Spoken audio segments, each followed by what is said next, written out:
My name is Leigha, and today I'll be talking to you about the concept of identity. We all have an identity. It reflects who we are and where we are from.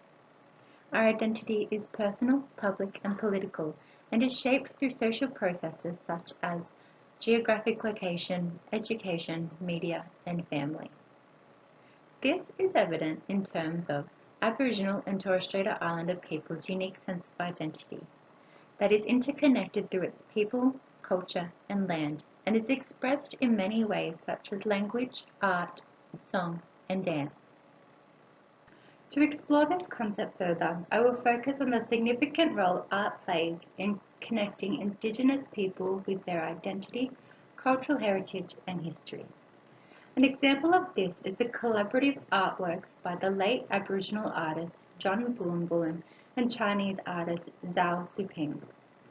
Together, they have used canvas painting, bark painting, and porcelain to create the exhibition known as Trepang, China and the Story of the Moccasins and Aboriginal Trade. The theme of this work is the 300-year-old trade of Trepang, also known as sea cucumber, between China via the Moccasins and the Aboriginal people of Northern Australia. Here are some examples of their work.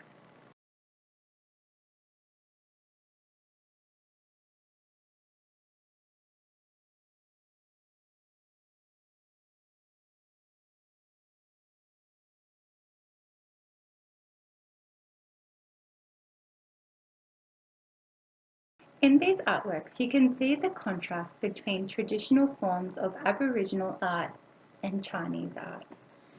This illustrates their cultural heritage, which is painted together to represent their long historical relationship to the present day, where it continues to be celebrated in Aboriginal culture. Not only have these artists portrayed the diversity of personal, group, and national identity, but they have created a powerful message that signifies the importance of intercultural understanding and respect. In contrast, throughout Australia's colonial history, there has been an absence of intercultural understanding, where Aboriginal and Torres Strait Islander people have been defined and redefined by government legislation and policies. Today, the legislative requirements to be identified as Aboriginal are to be of Aboriginal descent, identify as an Aboriginal within their community, and to be accepted by the community as an Aboriginal person. Hanson and Butler in 2016 explained the inaccuracy of this approach, as it fails to consider the diverse cultural heritage of Australia, challenges the authenticity of Aboriginal and Torres Strait Islander people, and objectifies Indigenous identity to maximise the differences between them and the rest of mainstream Australian society. To show this, I want to do an exercise that was performed at TEDx by Australian author Anita Heiss in 2013. So, raise your hand if you identify as being Australian. Raise your hand again if you are from a different cultural background, whether it be China, England, Ireland, Scotland. I'm going to say most of you, if not all of you, raised your hand twice. This exercise demonstrates how we have one identity, but many cultural heritages, and how the essence of identity is complex, multi-layered, and almost impossible to define. And this is the same as Indigenous identity. Therefore, in a way to support Indigenous identity and intercultural understanding, Harrison and Selwood in 2016 highlight the importance of implementing Australian Indigenous culture and history into the classroom.